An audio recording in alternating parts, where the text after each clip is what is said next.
Yes. Mary? Aye. George? Yes. Rick? Yes. Peter? Yes. And Jerry votes yes, so that's 8-0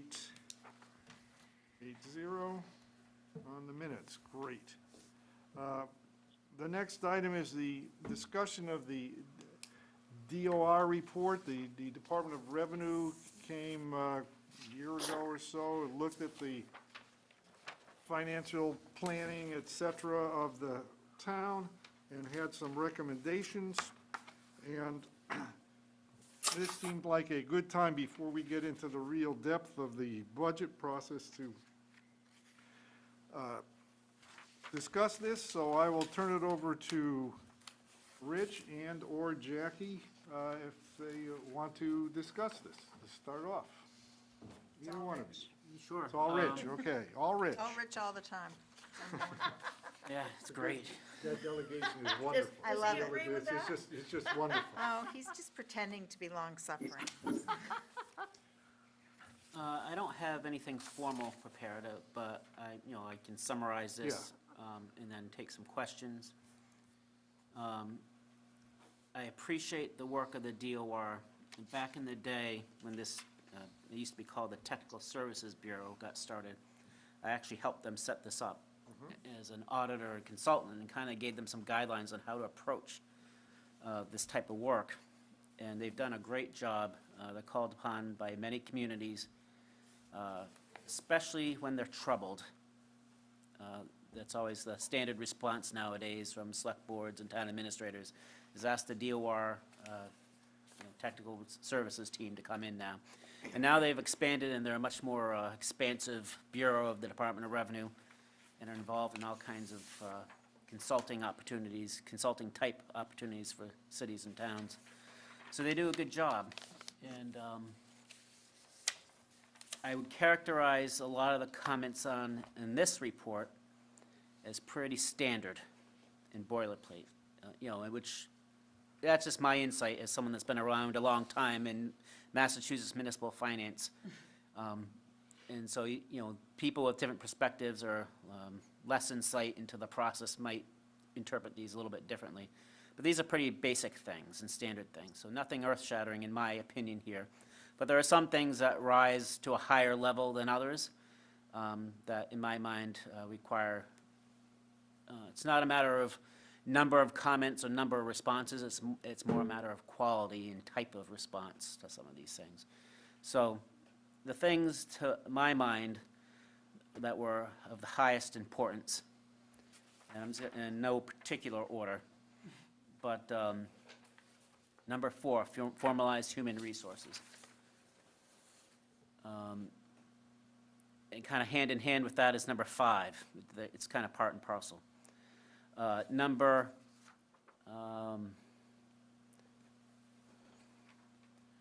15, adopt formal financial policies. What goes hand in hand with that is number 7 and number 8.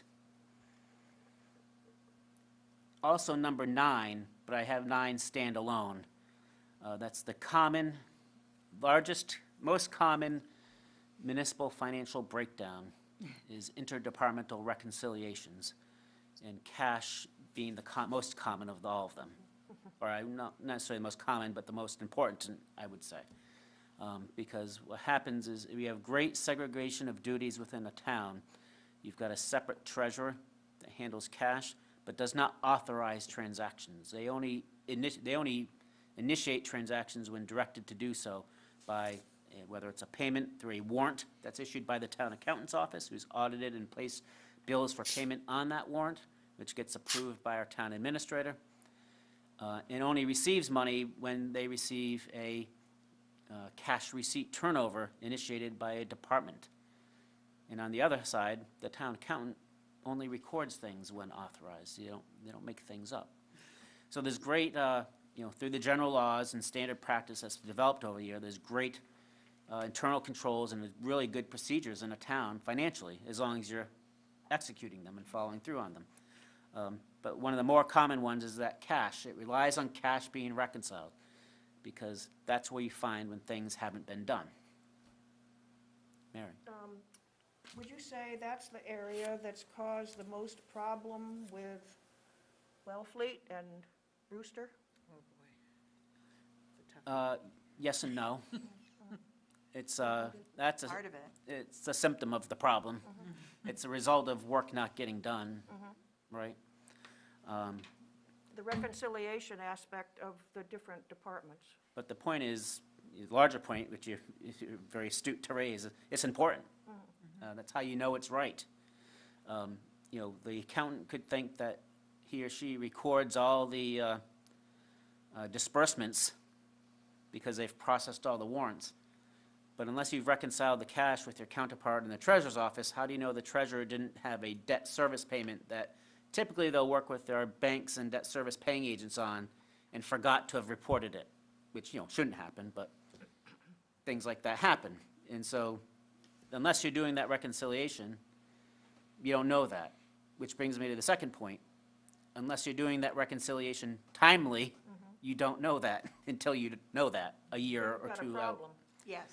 And if it builds, then it's worse. Or if both sides aren't doing what they're supposed to do, then they can't reconcile, you know.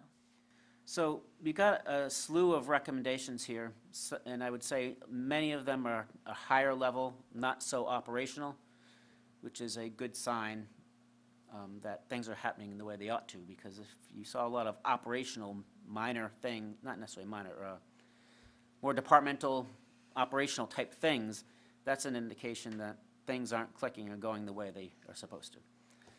So what I see here is more higher level guidance and things that we ought to have in place, and we've been working on those.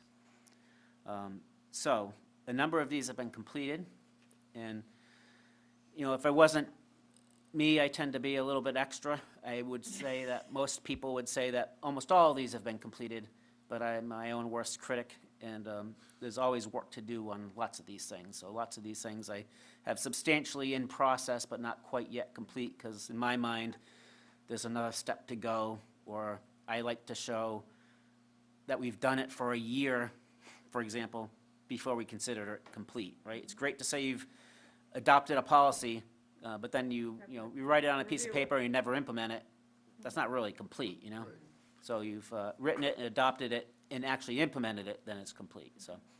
On the did the department recommend a lot of things for us on item 9 for prioritize reconciling the cash and stuff? So mean, can where- I go back and do the background? So the background of this, right, was I asked, or had the select board ask for DOR to come in because we had an extremely young finance team at the time. Remember, when I became town administrator, in the first year, we lost the town accountant, the town treasurer of 35 years.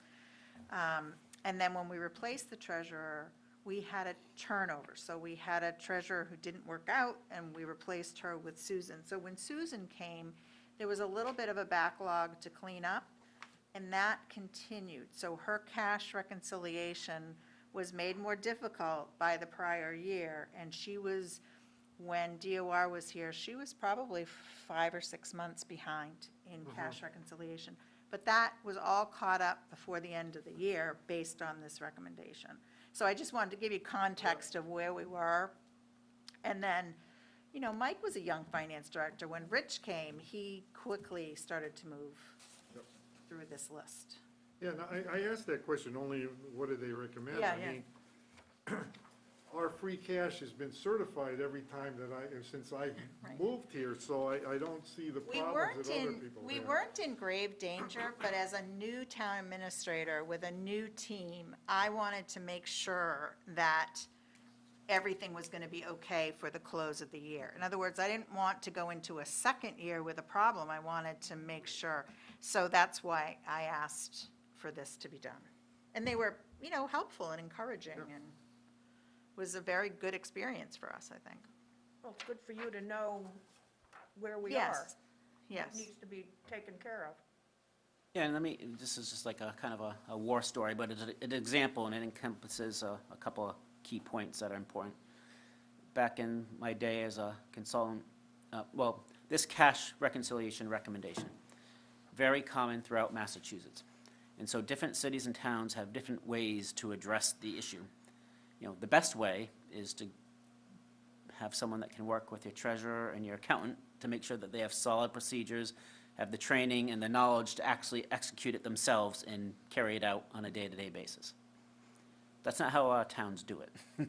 Well, a lot of towns ignore it for a good part of the year and then do it internally. A lot of towns ignore it for a good part of the year, can't do it internally, and hire an outside consulting firm to come in to do it for the end of the year. And so this is in one of my examples. I was hired one year to help a town, small city, reconcile their cash at the end of the year. So I went in thinking, you know, I'm going to help them, I'm going to show them how to do this. Well, lo and behold, for 30 grand a year, they hired another firm, year in and year out, for probably the last 10 years to do this for them. But no one in town ever knew how to do it. So when I came on the job and I started working with the staff on how to do it, they're like, what are you doing? Like, don't you guys want to know how to do this? And they're like, well, no, the other guy, Somebody he else- just we did pay- it for us. We pay somebody to do it. Yeah. It's like, well, I'm not doing that. And so what I did is I built what's called a cash book, and I had some reconciliation forms, all in Excel, that I showed them and taught them how to use. And it took a little bit longer than it did the last time, but by December of that year, June cash for their fiscal year end was reconciled, and they were on the way of doing it themselves. And the next year, I worked my way out of a $30,000 a year job Brilliant, Rich. because they didn't need to hire me back. But it's a much better result, and that's kind of what I'm saying. So the devil's in the details to a lot of this. And by the way, those templates that I used, and that was 20-plus years ago at this point, the same templates we're using here in Eastham. Not much has changed. It's Yes. not a complicated process, it's just a detail-oriented process, so. So in any event, that operationally was the biggest one, and that's largely resolved. I think we've got some education to do on how cash accounts interact with our ledger, and so that's something we work on. And I think we could always do better on timeliness. You know, at any given point in time in a year, we could be a month later, maybe 2 months than I'd like to be. But as you get closer to that end of the year, it's getting done within that next, you know, cash of end of a month is done within the following month, because we want to tighten it up as we get to that end of the year. And when we hit year end, you know, I don't want to slow down our town accounting team. They need to know that that's done and all the transactions are accounted for so they can wrap up their reporting. So, so one of the things we're doing in that regard, we were targeting that perhaps we'd do this in January, and we probably going to push it off a month at least anyway, is moving off this old process that I just told you, these templates that I came up with 20 years ago. Within our financial management application, there is what's called the Treasurer's Cash module, which essentially inserts the Treasurer's Cash book, which we now keep on an outside spreadsheet, within our financial management module, and you're clearing transactions within the financial management application. So we want to get that up and running. But again, it's never as easy as you think, because there's work to do on the treasurer's side, and there's work to do on the accounting side, and we want to make sure everybody's on board, and that the time, you know, you're doing it at a time that people have time to actually pay attention to this type of stuff. So for that reason, I consider that a work in process. You know, the difficult work's complete, and we're timely for the most part, and we're doing the work. It's that extra step that's in process of fine-tuning it and making it better. So I have some other questions. On the listing, obviously, which goes from 1 to 28, 26. Obviously, is this in order of importance? Is it's order of in, If you see the stars, that's Yeah, the priority. you need a color one. oh, Oh, The colored one, that's the priority. Yeah, this is the, I see what, some of the stars are yellowish? Yeah, and Yeah. some are half yellow and some are full, and yeah, this is the order that they Thanks. appeared in the Thanks, DOR Jerry. report. this is the rich system here.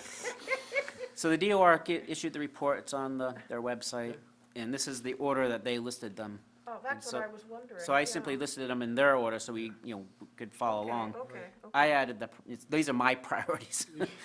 Oh, Yeah, okay. those are, yeah, his priority. Okay, so the ones that are, the stars that are all yellow are, Completed.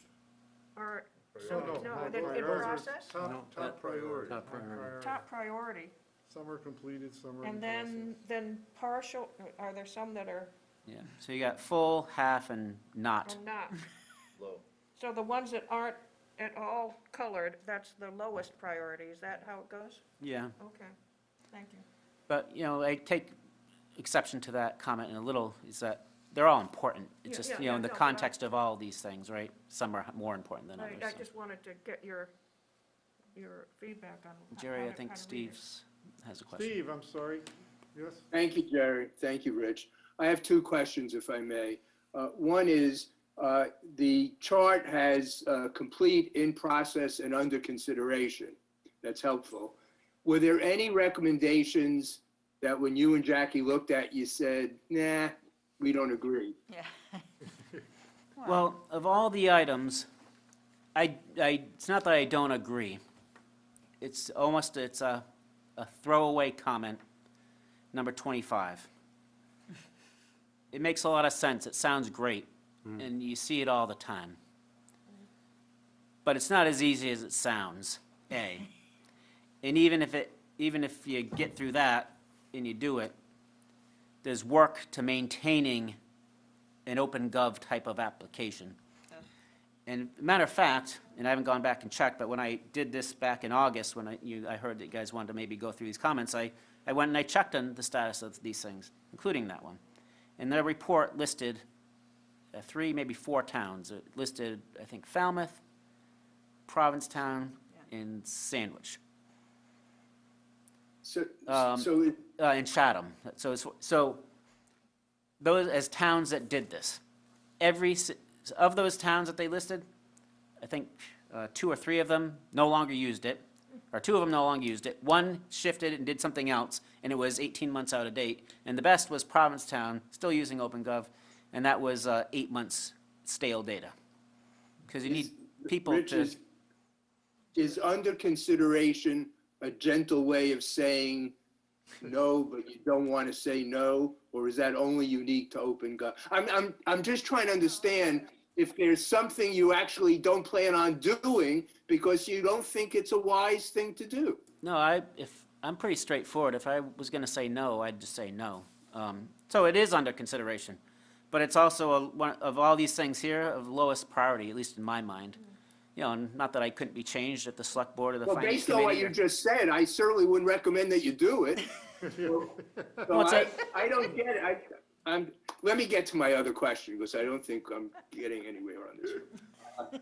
On number 1, which is a comprehensive review of the bylaws, what actually was involved with that? And is there any outcome for that? Is there any action items that the town wants to take with respect to its bylaws? Well, that was the one, and I'm probably defer to Jackie. Of all these comments, I'm not sure, it wasn't particularly clear what they were looking for in there. That being said, we have a charter, it's in limbo. And a lot of times limbo, the charter will spell out financial procedures, and it does, and we follow them. To the extent we need bylaws, really the only area you need bylaws is in the adoption of special funds. So if we needed to do that, we would do that, so. I'm trying to remember, and I think it was, so the DOR comes down and they work with all the financial staff, but they also talk to other staff, and I think at that time, we were starting to take a look at fines and bylaws that had fines attached, like, that we've updated since, but dog tickets, parking tickets, those need to be updated every once in a while and made consistent with state law. So I think that might be what it was. I don't remember any other bylaw that was of concern other than, our business license bylaw was out of date and we had to update that, A but, lot of times, these things really aren't a matter of, there are things that are statutory, there are things that are statutory that need to be adopted in a bylaw. But the vast majority of this stuff really ought to be policy-driven, and, you know, you think about like fee hearings and things like that. What's your Yeah. policy, or what's your practices for adopting or changing fees? I don't know that you want that stuff baked into a bylaw that has to be changed at a later date, you know? So, Yeah, yeah. Hey, say, Jerry, since Rich mentioned the uncertain status of the charter, would you like a report on that? Go ahead, tell me, Steve. So it has passed the House and it's been referred to the Senate, so now we could wait God knows how many years for the Senate to pass. All right, well, thank I you, have Steve. written to Senator Seer, asking him, one, what will the process and timing be, and what could he do to move it along? But, you know, it is what it is. Yeah. Well, yeah. I mean, We're hoping it'll be months, not years, but we haven't had much luck this past year, I have to say. Yeah, well, it was a tough year, I guess, but at least the House passed it. Yeah. Right. You know. We have 3 of them now that have passed the House and are sitting and waiting. Look, it's, the town, that committee and the town did its job, and we have to sit. It's just, I know, but that's just the there's some rules. exciting changes in there that I'd Yeah, like I to know. get Well, going and with. some involve us. Yes, Yes. some of them do. Well, I look at 20, look, I think 21 is one of them that's in there. Instead of capital Oh, projects yes. Yes, committees, we're gonna have one committee. committee that's gonna hold them all. I mean, we've done, it's completed because Right, we- we've done what we You don't have to do can. anymore. We have to wait for the House, and then who knows how long signed by the governor, and You know, whether it be a new Jerry, one or not.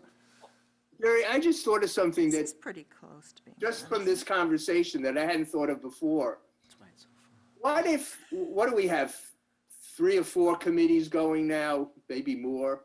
We have 3 official committees now. Wastewater, What if the board, what if the committees, school. what if there were appointments to the committees that were identical and we just did it without the chart? We could. That's a good suggestion. Just a thought, I mean, Yeah, that's right, And then Steve. start adding Already did. people, yeah. I Not a bad I idea. haven't looked at the existing provision to see whether you could do, you know, I don't remember the details, to be honest with you. Anyway, just a thought, maybe Jackie, Yeah. you could take a look and see if that works for you. Yeah. Well, in that sense, Steve, it wouldn't be, you'd still have, we may be required to have separate committees, but if everybody's, if the membership's the same, they all meet at the same time, Right, it's in effect, one Yeah, committee. you might have to, you have to notice 4 meetings Right, instead of That's right, one, that's right. you know. You have to, Anyway, whatever Jackie and Rich think are helpful, that's okay with me. I just thought of that as we were talking now. Anyway, that's the status. thank you, Steve, and sorry we changed any, I have a, can you tell me what the last 26, what do they want, consistently, what are they talking about? So, that's my favorite. So one of the interesting things that's happened in recent years in the IT world is moving from like a licensing/ownership model to an operating subscription model. All software is going to a subscription model because they get recurring revenue. Yes, You know, you don't buy 100 licenses of Microsoft Office for, you know, $10,000 and own it for 8 years anymore and do whatever you need to do.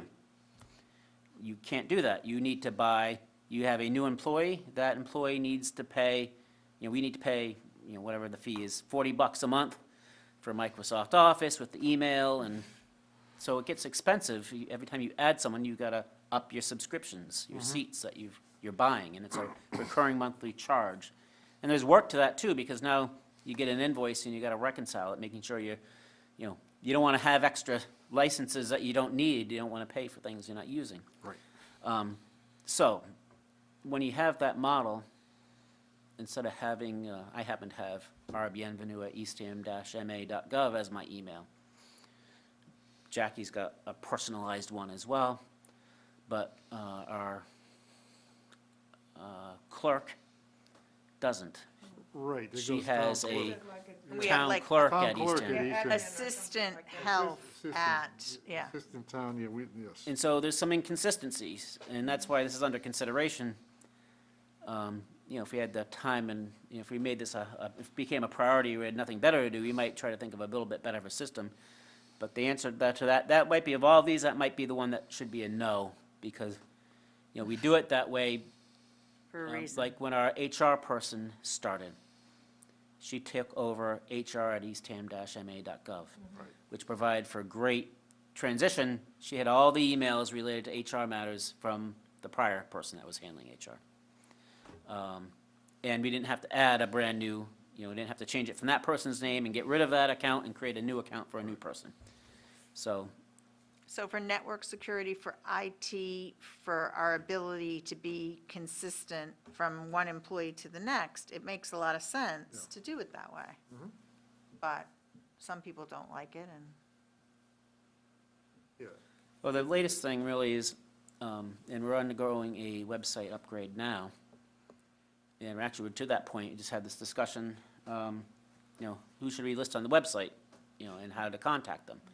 And you can contact everybody on the website, but you're not gonna be able to click and get my email, because that's a security issue nowadays. So you'll go to a form, and that form will be directed, you know, you'll know that you wanna contact Rich Bienvenu, or Jackie Beebe, or the town treasurer. You don't need to know their email, you don't need, all you need to know is that's the person you gotta get a hold of. And maybe in that form that you're asked to fill out, when it comes up, gets directed automatically. We configure that, where that form goes, that submission goes. And it probably is gonna Yeah, go to, but- and it's gonna But go to as more soon than as one you person. respond- As soon as you respond, the individual gets your email address. Right, when Right. you respond. Right. But you can't, you know, spam, Right. and it requires a response as opposed to just getting the email. Right. That's a big issue with, you know, fictitious, they're off just one little digit or character that you can't even perceive because you're looking at things quickly, and it's not from that person, you know, saying they need money, or they need to authorize a transaction, or I need to change my bank account for where my payroll is going.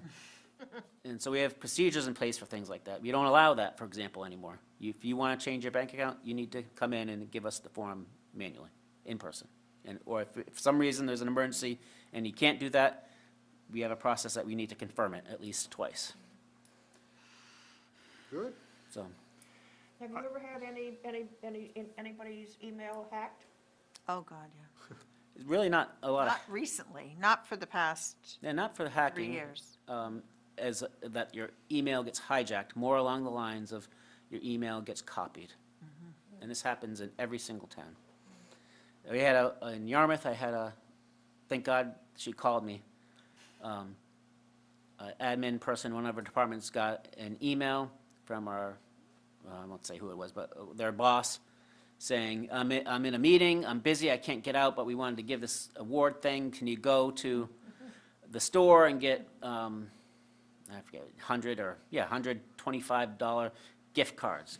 You know, it's $2,500. Okay, yes. So she went, was gonna get it, and luckily, the store person at the store was astute enough to question, why are you doing this? And they showed her the email, and they got the manager, and the manager's like, are you sure that's from your boss? Because that doesn't make any, so they looked at it, and then the store manager clicked on the email, which had the boss's name, but it another- was like this crazy email address from, you know, who knows where. So that's what you get a lot of. Yeah. And that's why you don't put email addresses on websites anymore. Interesting. Another question I have before I go to others, 18. Can you explain what they wanted and create a special purpose stabilization fund? What is? Yeah, that's what's kind of that? another, I don't want to call it a throwaway, that's, It's okay. but it's a common comment.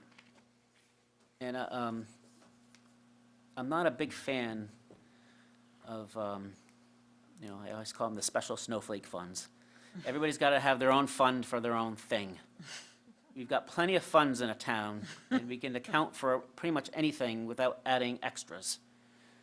And we can manage internally lots of things. So, you know, and so the common would be a stabilization fund, right? I need a stabilization fund because I got to have money for X, and I have to have a stabilization fund because I need money for Y and for Z.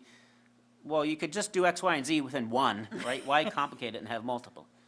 And Rich or your accountant or whomever can keep track of those things within that one fund. And so I'm not a big fan of the multiple special funds, especially when you've got other mechanisms set up that accomplish the same thing. So I'm going to continue to read under consideration as yucky.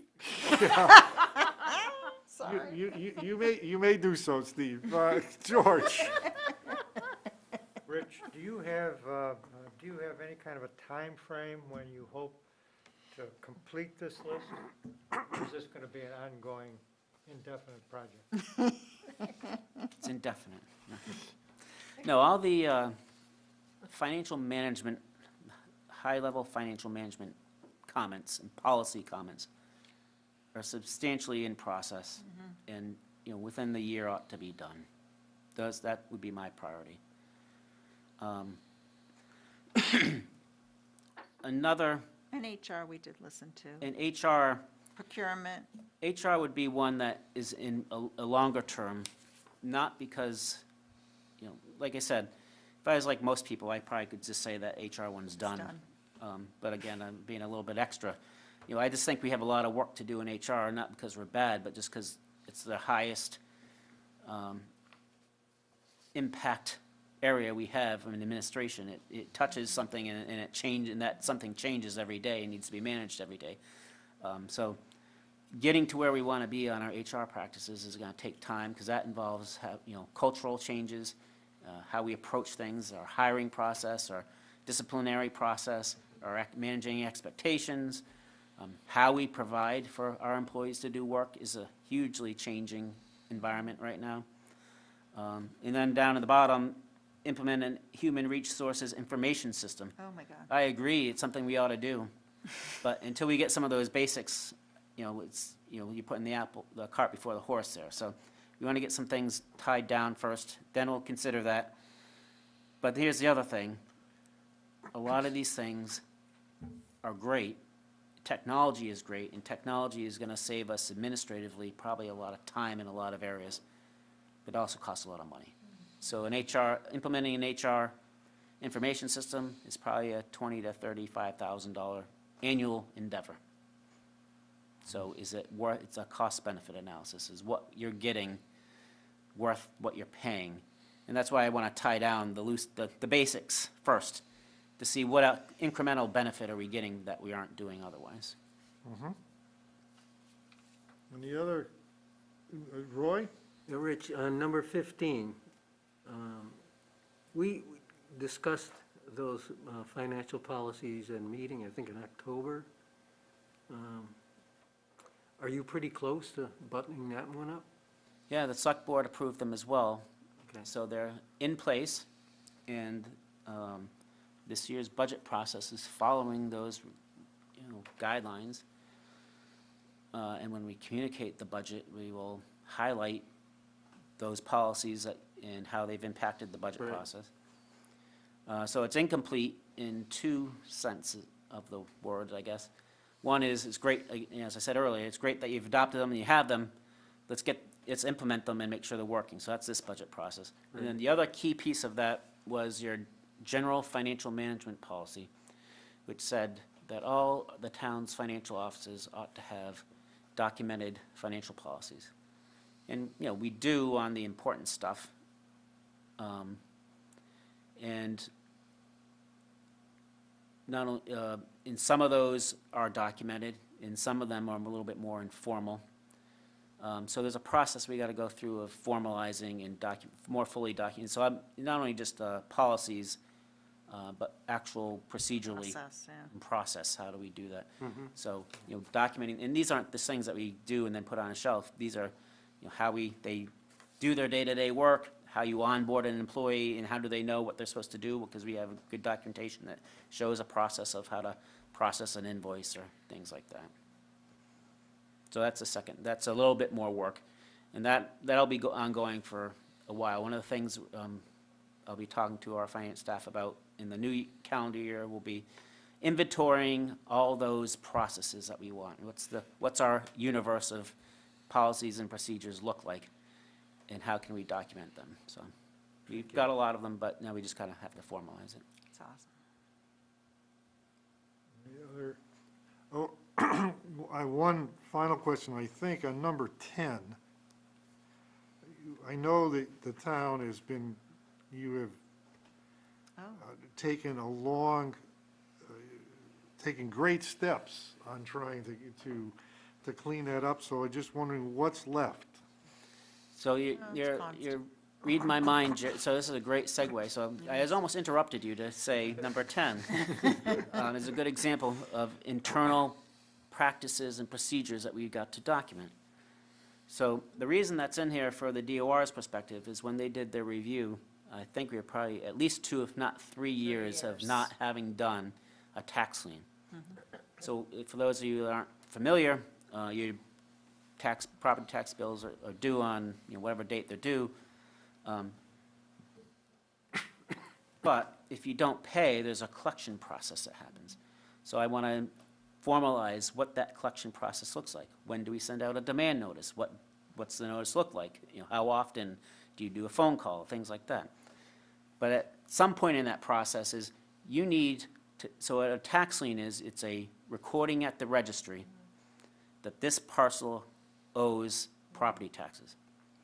Until that's liened or recorded at the registry, your ability to collect on it isn't perfected, is the legal term. So in theory, they could sell the house, closing transactions are pretty good nowadays with attorneys handling them. But theoretically, an attorney could, miss that, and a person could sell the house and skip town without having paid the taxes, and then the new owner is going to owe those taxes, because it stays with that parcel. But if you reflag it and record the lien at the registry, now that's going to get picked up as something that has to be handled at closing. And that's important for just regular transactions, but, people pass away or, retire to Florida and aren't around here as much. And that has a whole different regulatory framework on the tax lien. But it perfects our lien and ensures that someday we're going to be able to collect on that amount. And so that's our last little piece. We are very current now with tax liens. Very It happens as a matter of routine now. But so it wasn't the last piece. The last piece I meant to say is, what do you do when you've got tax liens and they're still uncollected? And your opinion or your thought might change if it's 6 months overdue versus a year overdue versus 2 years overdue or longer. At some point, ultimately, what we have in front of us is a collection issue. And what does the select board's policy related to, say, a foreclosure process look like? And usually, and we actually have another element to this now, because last town meeting provided for elderly tax deferrals. So anytime we have an opportunity to move someone that's elderly into the tax deferral process, we would do that, which basically provides a legal mechanism for them to not pay their taxes, which is great. So what do you do with people that aren't elderly or aren't eligible for that program and still don't want to pay their taxes? Again, depending on the circumstances, if you've got a special needs situation or someone's primary residence and there's some underlying issue, your thought process on the foreclosure process might be different as opposed to someone that just doesn't want to pay, right? And so that's what we got to wrap up. And actually, it's something we're working on right now. So, Rich, when that type of situation happens, do we need to bring in an attorney to handle some of that paperwork, or is that paperwork being able to be done by our own employees here at the town hall? We do a lot of it internally, but then we send it out to the attorney to finalize. So There's that's notice an- there's an- a notice legal- requirements and- Becomes a legal expense. Yes. Yes. Some of it can get recouped, but not a lot. But getting some is better than getting none. Yeah, no, I'm just questioning the cost, the legal cost versus the tax amount versus Oh, it's usually worth it. worth. Yeah. Yeah, well, here's the other thing is, at what point does it concern you more than another point, right? So if someone owes $8,000 on a $500,000 house, Oh, okay. yeah, worth it. But if you hadn't paid for 10 years and now that you owe, $300,000 on a $500,000 house, now you have concerns about, are you actually going to be able to recoup that? When maybe they've abandoned the house and it's in disrepair and now it's not even going to be It's worth not worth it, yeah. so those are all the factors that go into it. And, not to start a whole nother discussion here, but this will be our discussion at some point in the future, near term, I think, is there's other public policy considerations, right? Does somebody that's not paying taxes provide an opportunity to open up housing for somebody that needs housing, for example? Interesting. So, lots of stuff. And So there these are are- all kinds of weird situations on those, where someone's died, someone else is inherited, but they don't know. I mean, it's just, Yeah. it's like a little Pandora's box Yeah, sometimes. there's a lot of stuff. Well, the good thing is, what do we get 98%? Our collections are around 98%. I mean, it's not like it's, Yeah, probably more, 98.5, 99%. It's East- quite a short list right now, yeah, it really is. East Ham citizens pay their taxes, which is wonderful. Any other questions on this? Anything else you want to add, Rich or Jackie? I could go on all day about these things if you Well, wanted it's me the to. It's evening, riveting. We're right there with you, Rich. But I understand your, desires to keep these short. It's a bestseller. No, look, it's, when you get a review, and I know that Jackie asked for it by DOR, and so the state's telling you this stuff, well, what's the town doing for it? Are we just saying, are we following Steve Cole's example and just say no? He's listening, there he is. No, are we saying no? Are we doing things? Where are we? It's important, and I appreciate this and this discussion. Anybody have anything else on this before we head to the next item on the agenda? All right. The next item on my printed agenda is anything that you want to say to us, Jackie? I'm trying to separate out what's in my report that I need you to know and what's capital. So that's what I'm looking at. Well, we can put them all together. Yeah, we could. Doesn't bother me. Go, why separate it? Just go ahead. We'll merge items 4 and 5. Okay.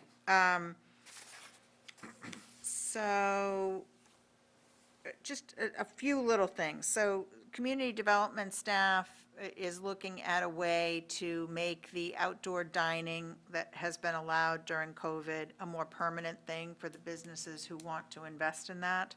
So that will most likely be brought to the select board as a zoning change for town meeting.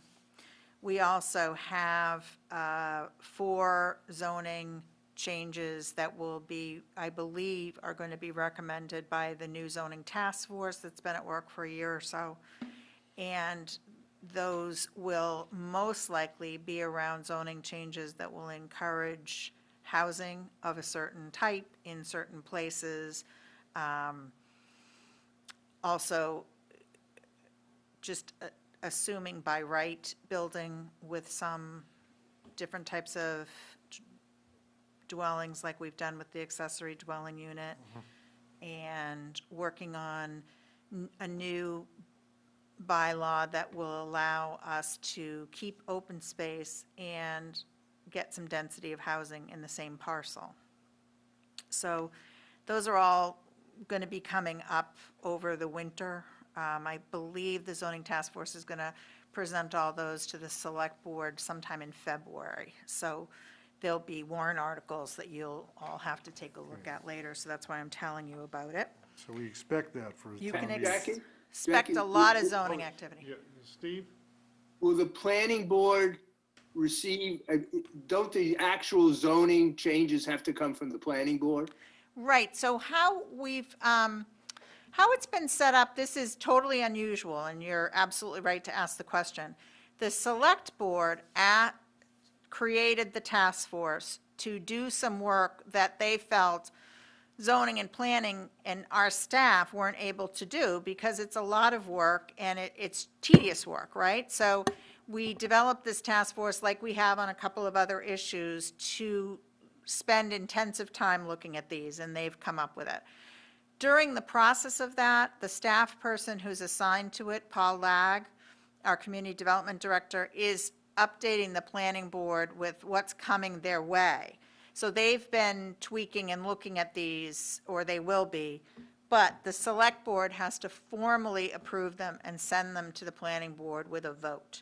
And then they'll go to public hearing and go through the process of the board review, the official planning board review, which will happen in March. Okay, thank you.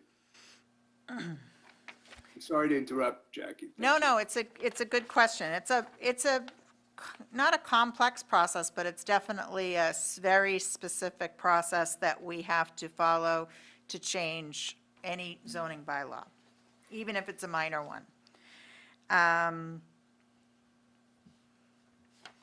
We have hired, and our new housing coordinator has started December 1st, Rachel Butler.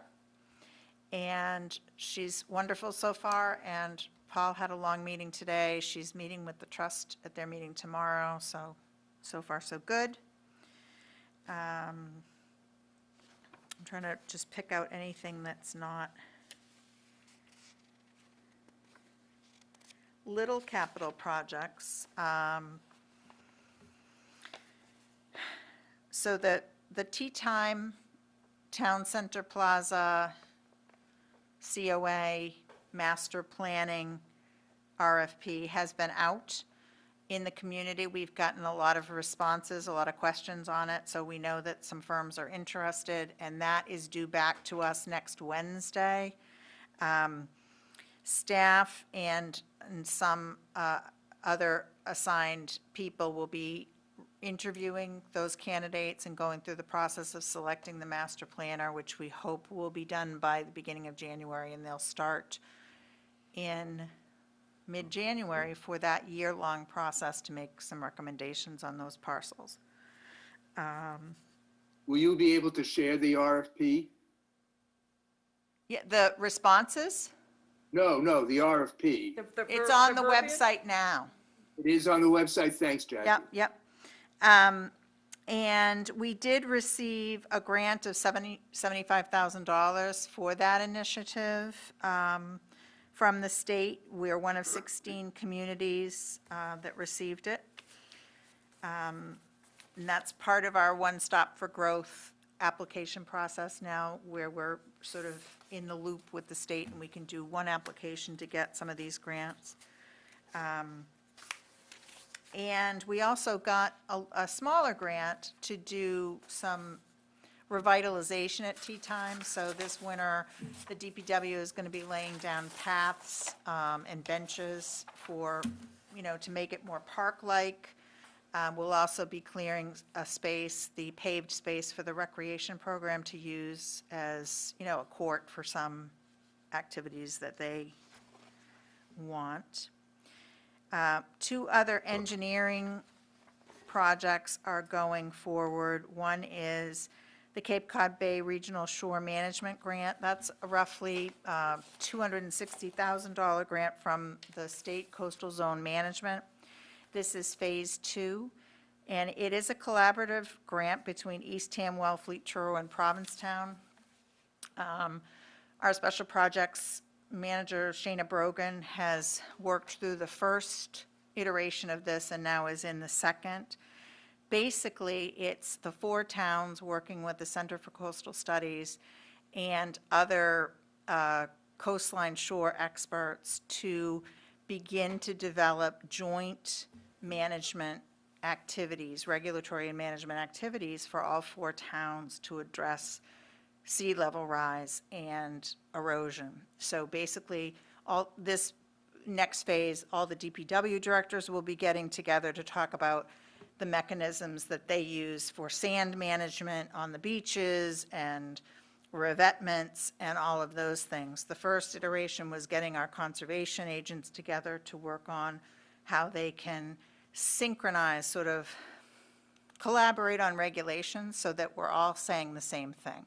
Because as everyone knows, if a revetment is in one place and not in the other, the sand is just going to carve it out. So the towns really do have to be consistent. And so, Rich and I have high hopes that these types of collaborations can continue, because really all of the Outer Cape towns and the Cape towns in general are in the same environment and dealing with the same issues. But Shayna will continue to lead that for the town of Eastham. She's also working as a part 2 of a Barnstable County initiative that is to remediate critical low-lying roads. And we had gotten this grant for Dyer Prince, I think it was Dyer Prince, Herringbrook, was it Herringbrook or Bridge Road? Dyer Prince Bridge and 2 other roads last year. We're going to be, oh yeah, Dyer Prince Bridge and Cole Roads. We're going to be doing some more work with Woods Hole Group and the Cape Cod Commission around some remedial activities for our low-lying roads. And that's also coordinated grant with the other Outer Cape towns. So, Can I ask a question? Yeah, sure. You mentioned and I read about it, the $75,000 that the town got, the rural. And I know the town passed monies at the last town meeting for the RFP for the tea time and all that. Right.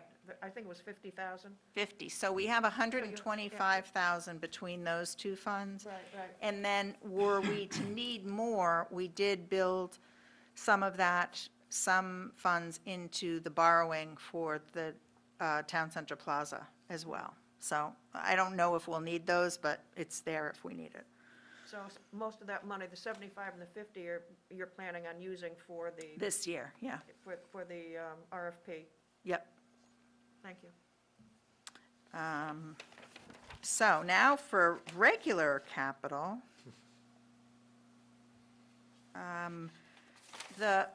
This isn't regular capital, I'm sorry, it's one more item. So the Board of Selectmen from Eastham is going to be meeting with the Board of Selectmen in Orleans next Monday night at 5:30 at the library in a joint meeting to discuss the progress and issues around the Nauset Estuary Town Cove dredge process. So When is that again?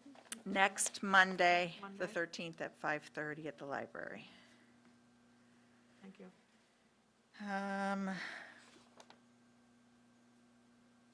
So the master planning firm, did I tell you that the COA is doing a strategic planning I think I saw that. yeah. process? And we've added a component to that to do a full building assessment of the Nauset Road property. We had all town buildings, in 2017, when I came on, we got a grant to study all town buildings for building maintenance issues. So we're working off that plan, but we've put a small RFP out for an architectural and engineering firm just to tell us what it would cost to upgrade that building and make it handicapped accessible and bring things up to code, just to give us a sense of the comparative cost between moving or staying. And could you, what's the story on the Rock Harbor? I know they came in a million over. Okay, yeah, that's a good one. So the Rock Harbor improvement project, which includes site work and a harbor master building, went out to bid, as you know, and came back a little under $1 million over budget. So this is not a think piece for us, and I want to make this clear because we've had a lot of interest in it since the Independent did an article on it. And I thought we were clear in that article that we were not going to ask for the $1 million. But It was very clear. it was in very the clear, but I think a lot of people still got confused and think that, Rich and I are going to say, yes, absolutely, we're going to get $1 million more. We're not. We're looking, we took a step back. Tom's here, and I think we went through at the last capital projects meeting a very careful sort of, what are the options? I think we came up with 6. We were on like 6 A, B, C, and D, I think there. But basically, we're studying some other things, some other options, and considering going out to bid at a later date. I think part of the problem is the size of the project is money-wise too large for local contractors to bid on, but way too small for state level DCAM certified companies to bid on. So we're right in that spot where it requires companies to, you know, it's a throwaway job. They're not interested in it unless they can bid high. So I think that's one of our issues, but, so we're looking at things like, do we separate the bid into site work, which is a totally different animal than the actual tiny building that we're trying to build? And CPC is meeting Monday to hear from the architect about some options, but it's status quo right now. You know, we have the money that we have. We have a $750,000 grant from the state of Massachusetts, and they have agreed to let us keep that grant for 6 months while we figure out what we want to do.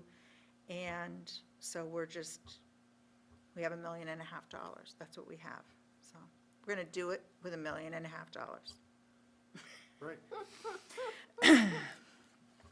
And you cleared up the Provincetown Independent, right? Yeah. There wasn't anything, but for the public, there it is. Yeah, there it is. And we've already borrowed that money. We've been paying debt service on that money. It's not new.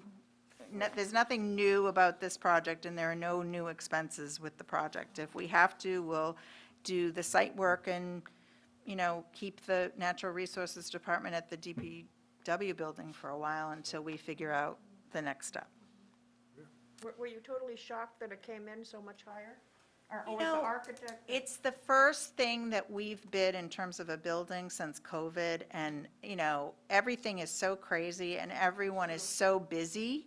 There's tons of public work and private work out there right now, and no materials, and so we really didn't know. We really didn't know. I expected it to be high, but I don't think anyone expected a 620 square foot building. Yeah, yeah.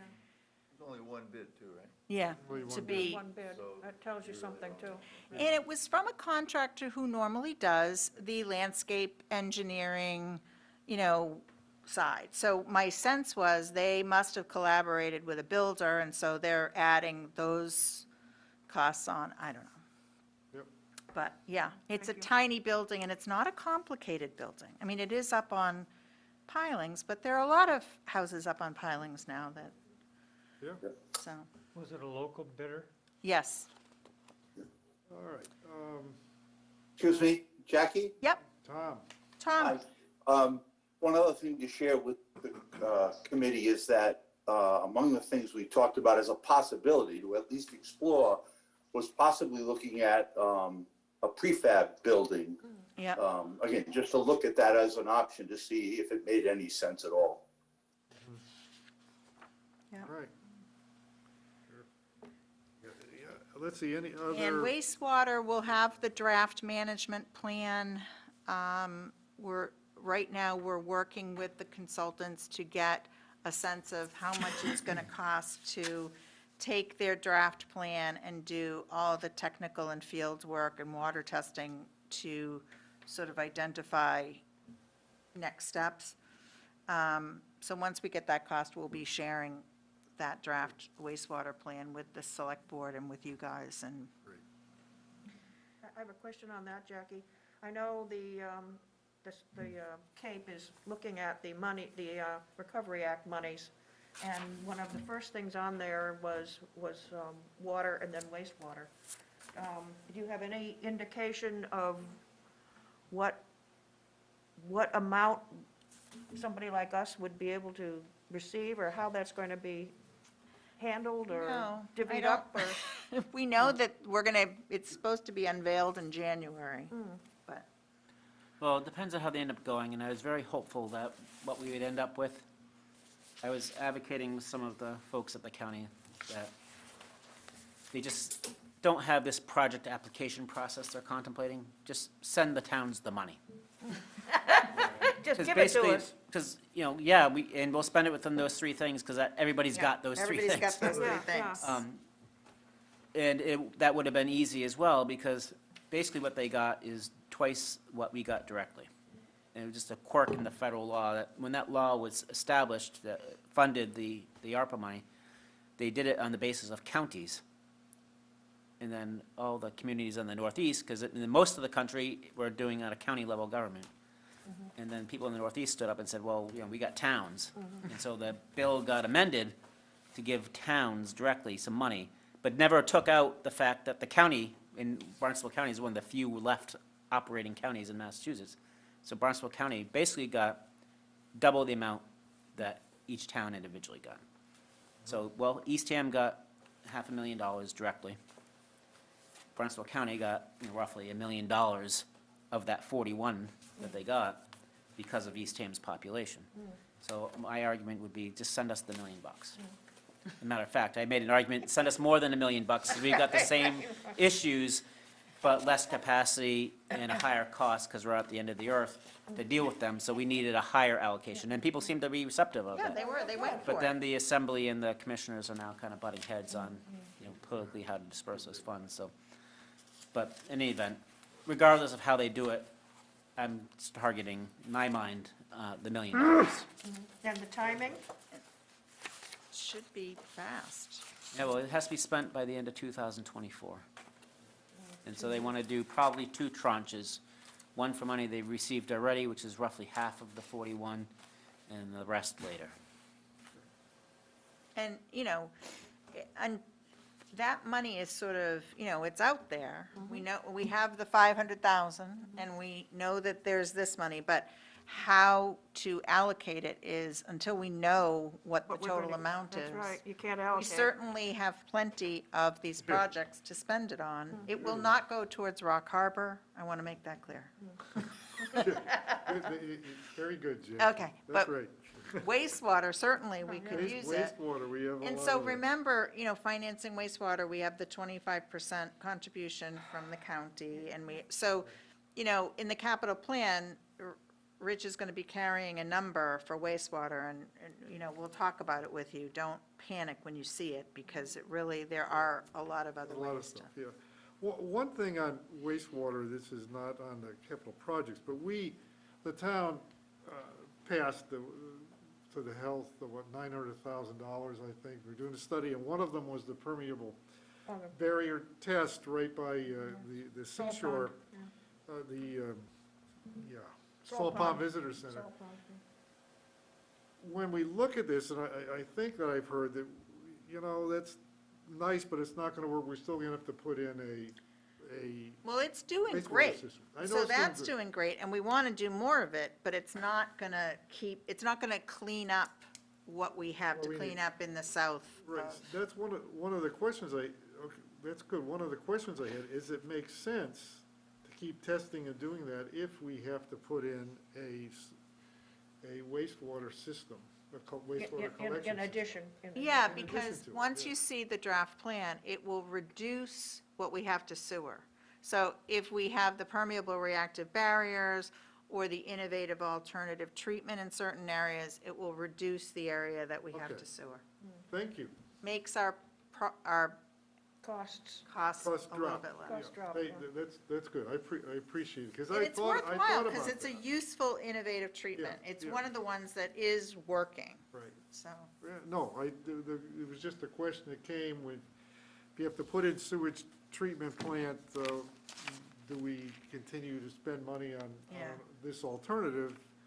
But if it reduces what you need, And that's fine. the big question is to find that sweet spot, and luckily, we do have Rich with a lot of experience coming from Yarmouth that just grappled with this, but, you know, to find the sweet spot and what is the system that's the smallest we can do, but that allows us to have some capacity to expand if we need to 50, 60, 70, 80, 90 years from now, and also gives us a little bit of economic development opportunity. So that's the sweet spot that we're trying to Well, find. and Eastham has an issue, you can't, in a sense, you almost have to shut part of the plant down in the winter, because you're not gonna get the same throughput. No, I think No? they'll design it so it'll be fine, yeah. No, there's definitely planning for average daily flow and peak flows is what they call it. Yeah, So you got to design the plant for peak flows, but it's got to be able to operate on the operate average on it, daily right, flow. without killing the bacteria. Yep. Yeah. But Okay. these are, the consultants that Jane is working with are, the people who did Chatham, they're, Yeah. very used to the Cape environment, and that means, that explosion of people in the summer, and Any other questions on capital projects that we? Yeah, all right. Going on to the next item is discussion of scheduling budget meetings. oh boy, All right. Well, the fun stuff. The fun stuff. The one good thing, at least for me, based upon the first couple of years of the finance committee, we can do Zoom, so I'll get a quorum. I don't have to worry about that. But looking at, that's on this, the other chart that Rich had sent around, and I appreciate this. I thought it was excellent last year, Rich, and doing it It's again. getting better and better. Yeah, as we go down, I mean, Jackie's got the draft budget, so all the way down to here, we're pretty much there through November 22nd, okay. Looking at these items, I think Rich, we did it last year, I thought it went well, but I need input from you all. Taking parts of the budget and just talking about that part, and then in one meeting, and then moving to another, and so forth. And at the end, we had the education, I think, was the last one, and you still have it there on March 16th. So looking at, I mean, I like the way this goes. We pull people in. I think one of the things we want to think about is to, whom would we want to have come in and so forth. I think we have a new superintendent or acting superintendent at the moment. And it would be probably nice to have that meeting. We have a new fire chief and meet there. I think we usually meet with DPW. Sylvia loves to do a presentation to us, for us anyway. But whatever, do that. Are we up there? Are there any departments you would like to, without looking at the numbers right now, and we can always change this, any departments you would like to potentially meet with, have come to us and present, other than DPW, police, fire, and School. the schools? I mean, I don't know. Rick? I think, Rich and Jackie have such a good handle on those other Yeah. departments that works well. Yeah, I don't have, The big ones. I don't have any problem with that at all. I just want to make sure that we have who we want. The only issue, and look, this looks fine for right now. I mean, I don't know where everybody is in January. Who's gone in January? Anyone gone from the Cape? We're only interested if they're gone mentally. Well, that's probably all Do we of have us. to- That's do we have to probably, s- probably put our me. name up? I Me mean, for sign sure. up if that's the As case? long as they're available on a Yeah, screen. on the screen. I'm gone for 10 days out of the country. Okay, is it out of the country, so so Zoom would Yeah, be that would be difficult for you. What are those dates The 16th through the 26th. of January? What do we have looking at here, 16th? We've got capital budgets, blank meeting. That's a good time to miss, actually. Yeah, it's probably pretty good, Actually is, yeah. pretty good time. Yeah. Anyone else have any times when they're, they would not be available to get on a Zoom meeting? Are you just talking January or after Well, that right as now, well? we're looking at January. I'll go February in a Okay. second. Anything, I'm all set for January. Peter? We just got a puppy, so I'm not going anywhere for a long time. Gonna bring the puppy? All right. Well, no, well, it can be a Zoom meeting, you can have the puppy with on the picture.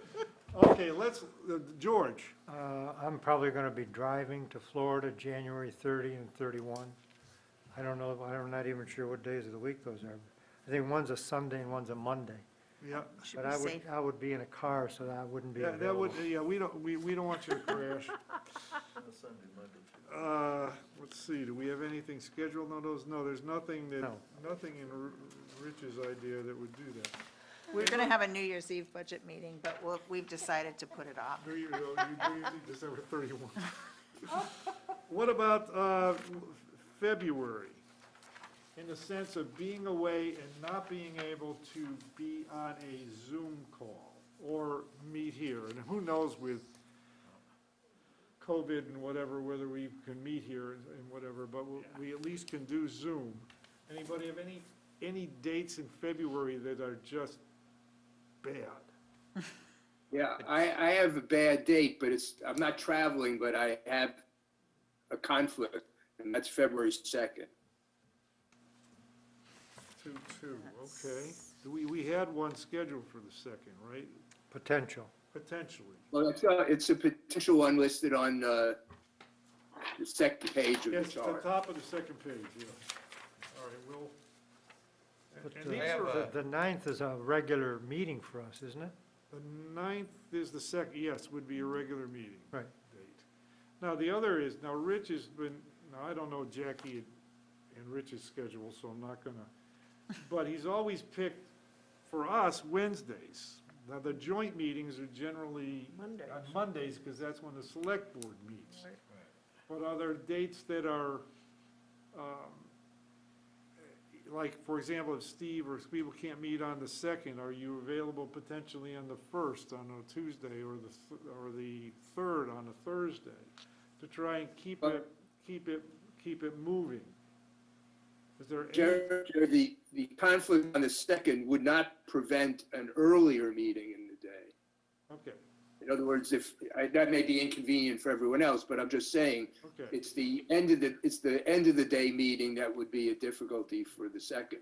okay. What I like to think about, In Rick, theory, every Thursday's out for me in theory. Okay. At night. because- that's good, look, this is good to know.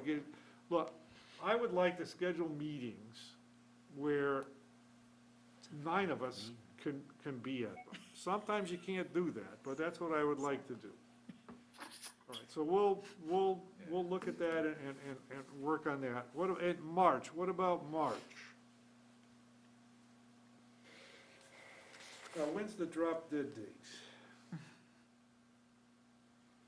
think we moved it up this year. It says Friday, April 1, It's so. where it goes to printer, yeah. Yeah, April Friday, 1st. April 1, so you're really looking at that meeting on March 30th, the potential meeting on March 30th would be Right.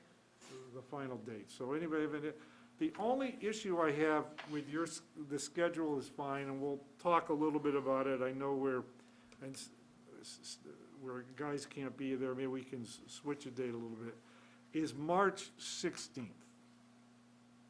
And the only reason that I questioned it is last year, when the schools came, well, here's the stuff, but, well, we have our meeting tomorrow with the school committee, and I can't give you anything. And that was I viewed that, it wasn't a waste, but it was not the best use of time to look at it.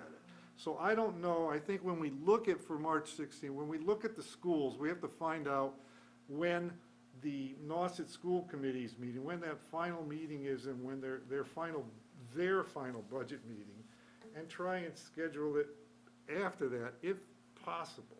I mean, they may come up with a scheduled meeting on April 4th or something where we can't play with it, but I just don't know where they're at. So that would be the only thing looking at this, and I'll work on Steve's stuff. Maybe we can shift that February 2nd meeting around so he can be there. And I haven't heard from Russ, so I'll talk with Russ. But that would be the only one. That was the only issue. The only negative I have the same issue with March 2nd. March The 2nd. first Wednesday day is an issue. Wednesdays, March 2nd is a Wednesday. Okay. Thank you, Steve.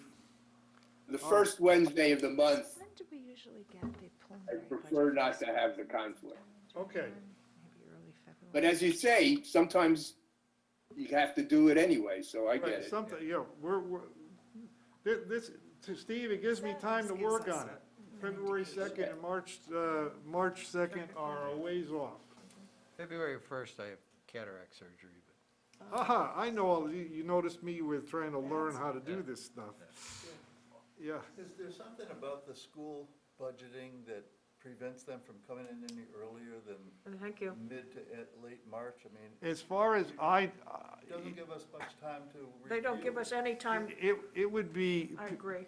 Looking at this, I think would have to be an internal decision. I don't know of any legal decision, an internal decision I just wonder if, of not presenting anything, not being able to present numbers to us until they get approval from the regional board. the regional committee. Now, look, I understand the position. They come in here, they give everything, here it is, and the school committee, the week later says, wait, no, we can't do that, we gotta cut things. I understand that situation. But I think it must be internal, and they might feel more comfortable with it. It's close, but the other point that I have is, there's only so much we can do with the school budget. I mean, we can do a few things with Eastham Elementary School, but I'm recommending, I mean, we don't have authority on the budget, but there's only so much we can raise issues. I know we did on the air conditioning and so forth, and they changed a few things here or there, but, you know, the school board has a certificate of election, which we don't have, so.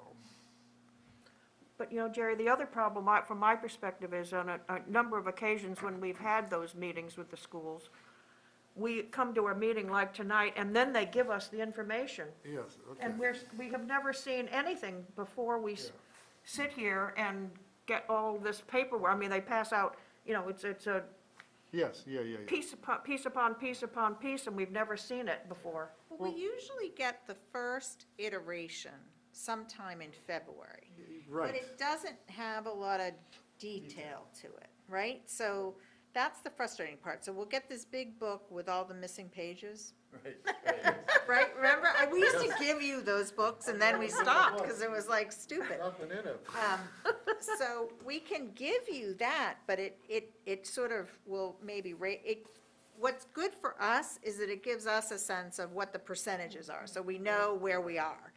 At least the beginning place, right? But for you guys, it doesn't give you much detail to analyze. We can see if there's a big jump in a certain area. Yes, That's about that's all, it, yeah. that's about all we can see. So we'll get you that as soon as we Yeah. can, but you're right, when they start making their changes and presentations, then it's all at the very last minute. Right, and look, and April 1 is April 1, we gotta do, I mean, April 1 is what we have to meet, but if we can push it a little further down, that would be better, but it behooves them to do it. If the finance committee says, you know, we're gonna recommend to the select board and to the town to vote no on this, they should know that. I mean, I'm not saying that we're gonna do that, please, people. You're gonna be in the Independent. Yeah, I know I'm gonna be, but that's okay. Just don't put my address. But anyway, but if they need to know that, to have some time to adjust if they want to adjust. I just think it hurts them to come in so late. So usually we have for you the elementary school and the tech, and Right. then we're waiting for Nauset Regional. Yes. Yeah. Yeah, it is hard. But, you know, and well, I mean, the whole school thing is about, 35 to 40% of the budget, so it's not something you sneeze at. Yeah, okay, Jerry, I have to say, given the fact that I have not seen the select board choose not to present the school committee's budget, Yes. this is just academic as far as I am concerned. Well, that's true, Steve, although I And for think, 35% of the budget, it seems a little weird for it to be that way. yeah. But the fact is, even though the select board presents a unified budget, they basically adjust the rest of the budget to accommodate what the school board gives. Yes. But the one thing is that I know that, look, we're not going to, if you're not gonna change a big portion of any school budget. It's just not gonna happen. It's salaries and so forth. But there are some things in there that potentially we could get back to them and have them look at and adjust. And that would be my hope. I'm not negative on the schools or anything of that sort. It's just, it would be, when you come in very, very late, as Pete says, we don't have time, the select board doesn't have time, and you're putting out a recommendation for a town meeting that, and we're not doing as good a job for the citizens of Eastham as we could. That's all.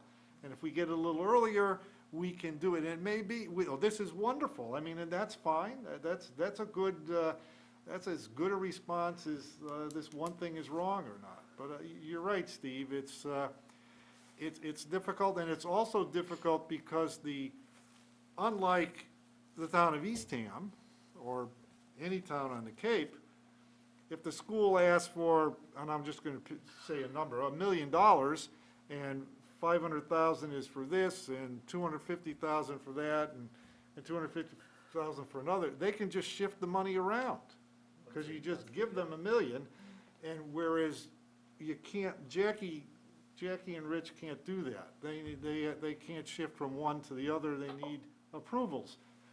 And so that's also an issue that comes up, but that's part of the law, and that's what we have to live with.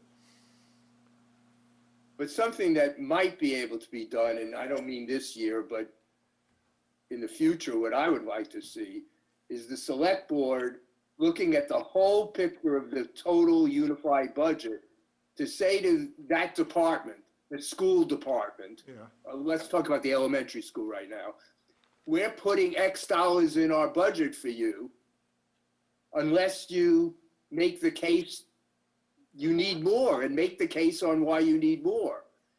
But give them a starting point instead of waiting till the end of the road and getting their numbers, and then we have to see, oh my, now do we need an override, or now do we need to cut somewhere else, or, you know what I'm saying? I know exactly what you're saying. DPW, we do it with the police department. Yeah, we do it with the school too, Steve, in terms of, it's not supposed to exceed 2.5% increase from the prior year. I mean, we tell them that. And,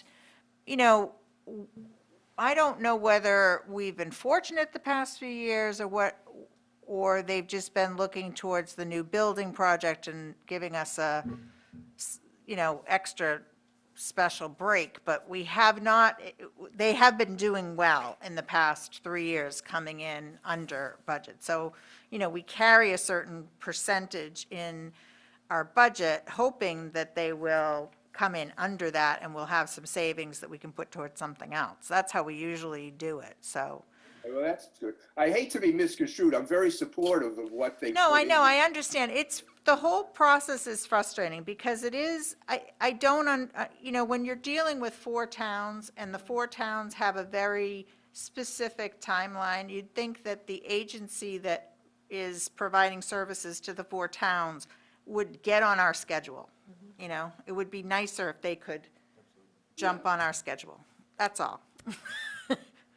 Well, that's something we can raise when we meet with them. Whatever date is, it's something to raise. It's a new. Well, yeah, we don't know whether where the hiring will be done. I still think it's interim, right? Yes, Yeah. And, Jerry, can I say something? yes, you may, Art. I'm a little bit hurt, Steve. I can't ever remember the finance committee recommending not to approve the school budget. And I am more than willing, and we have talked about that when I was on the finance committee, about the fact that we don't have much control over it. Right. But as a select person, if you guys come back and say, don't approve this, I'm more than willing to follow your lead. I am more than willing to do that. Oh, boy. So I was never suggesting that. Go down now. So, Independent. All right. But I certainly didn't mean to offend you, Art. I would never, ever do that. No, no. I'm in tears. I'm actually in tears. We could tell. Although, just remember, Steve, Art was on this committee In a long time. longer than he's been on the select board, that's for sure. And well, I know, I appointed. Yeah, you appointed him there, it's Oh, my your fault, God. it's your fault, Steve. That's true. No, it was a brilliant move. All right, anybody have anything else on this? I will work a little, Mary. Yeah. Are there any petitioned articles expected? I've gotten notice of one, but it's not, obviously, we haven't opened the warrant yet, so it's not. But there is someone who's interested in doing a petition article. Okay, so possibly one petitioned article. Well, never know, you can get more. They do. George? How certain is that town meeting date? Is that, given what we've been through the last couple of years with COVID? Oh, it's a Monday. Are we going to do it on outdoors? Are we going to do it indoors? So is that just sort of a placeholder date, or do you think that's actually when it's going to happen? Well, right now, it's the date that's in the charter. So it's the date because the governor's order expires in April. So unless there's some change in the COVID landscape, we have to have it May 4th, whether, May 2nd? May 2nd. I'm sorry, it was May 4th, 2 years ago? I don't know. May 4th, unless there's some Right. the one that changed. change. But All right. whether it's inside or outside, it's going to be hard to do outside on May 4th, unless we And have Saturday. heated tents. That's- Heated. Yeah, yeah. Or have Plus, it it's in a, the day, plus it's but a school's Monday in when we session. had the outdoor meeting, Yeah, wasn't it a school's in Saturday? session then. We are on Saturdays Right, with a rain yeah. date on Sunday. But Mondays are Monday's charter a date. charter date, yeah. for the annual. We can schedule a special anytime, but we have to do the annual on. So that's what we work on. So anything else on the potential schedule? Jerry, Yeah, Peter? you know what, the school building committee meets on Wednesdays, but we don't know which Wednesdays I know. after January 1, so there may be I may have. Some Wednesdays for you, so that's why, okay, now Thursdays are bad days for Rick. Yeah. Well, let's think about Tuesdays. I mean, Mondays is select board, so that's out. And Friday you'd like to avoid. I mean, I'm retired, so every day's a weekend day, but for those who work, Fridays are tougher. Tuesdays are fine. Anybody have any problems with Tuesdays? If we switch some to Tuesdays? I don't know about Rich and Jackie, we'll work on that, but okay. You can leave them on for Wednesdays for now, and then I can let you know when we get our schedule. Yeah, okay, yeah. But Well, sometimes- we're looking at, now, the first one, Yeah, they're changing us all around now. yeah, are they? The first one, the big one is January 3rd, Monday. Monday after Yeah. is the one where we start with Jackie does her presentation. Or Rich is gonna do it, I don't know who's gonna do it, but whoever. If it's really bad, I'll make Rich do Yeah, it. well, I think that's a good idea, that's always the way to do it, that's how you manage. But, Supporting you tonight. so that's the important one, is to try and do that. And I imagine Wayne, or if Mike's back, will be able to do Zoom on that if we so desire as well. Are all of the select board meetings like this one starting at 5:30 and ours at 5, or what's the story on that? I mean, the select board usually starts at 5:30, and we Yeah. usually start at 5. Right. Do you want to, you mean you want an earlier time for the joint meetings? I don't know, I'm just asking what, What time they are? Make it 5:15. There's a reason there's a reason you're on this committee, George. There's a reason. I love it. Okay. All right, well, we'll discuss. Okay, any new business? Well, I just. Sorry, George, This may I'm be sorry. totally irrelevant, but is Monday, January 3 a legal holiday? Because No, January January 1st 1st is a Saturday, so Friday's the legal Friday, I holiday. thought it went forward. No, Friday, Saturday, if it's legal, if it's, the holiday's on Saturday, it bumps to Friday. If it's on Sunday, it bumps to Monday. Okay. Okay, good question, though. All right, any new business from anyone? All right, Mr. Cole, do I hear a motion? You want the motion? May I take the opportunity to just Oh. clarify one thing? Yes. On the annual town meeting date is actually set by bylaw. The charter says the select board shall set the date by bylaw. And so, but still, that's a whole process. We can't change it, right? It still needs approval of the town meeting to do it. Yeah. So I just want to clarify, but I apologize and make my motion to adjourn. Do I hear a second? Second, A second from Roy. He beat you to it, his hand was up first. Okay, That's we have to fine. roll call. Steve? Yes. Tom? Yes. Peter? Yes. Rick? Yes. George? Yes. Roy? Yes. Mary? yes. Jerry votes yes, and listen, have a wonderful holiday, be safe, and I'll see too much of you in the new year.